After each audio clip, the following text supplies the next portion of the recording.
more times than not, if you're a buyer and you don't have an appraisal gap, you're gonna have a really difficult time getting under contract.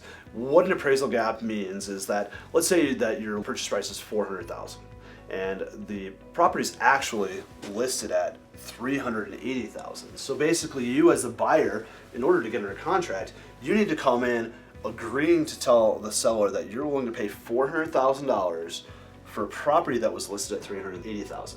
So when the appraisal's done and the appraisal comes in, let's just say worst case scenario happens. The property was, listed properly, meaning the listing agent listed it at $380,000, knowing that's what the comps were. But you as the buyer, you agreed to a $400,000 appraisal value.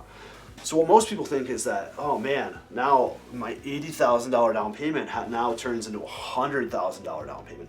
Well, that's not actually true, because what we can do is, because you have the down payment, we come in and we're going to keep the down payment the same, $80,000. So instead of coming up with that additional $20,000, you're going to keep the down payment the same, $80,000. So now we're going to go at a $320,000 loan amount, the same as what we originally had with 20% down.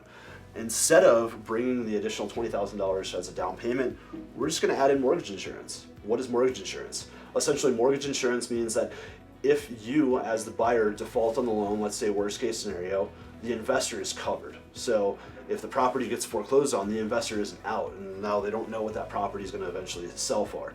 So they're covered, just like homeowners insurance. Your home burns down, it's insurance just for the investor. So essentially, you're going to end up with a loan to value. Loan to value is how much you're going to loan compared to the value. So your loan to value will end up being 84.21% or so. Well, instead of you having to come up with an extra $20,000 down, now you're just paying $27 a month estimated. Let's just take that $27 times 36 months over 3 years. What's that come to? $972. So a lot of people would rather add an extra $27 a month versus coming out of their pocket by an additional $20,000.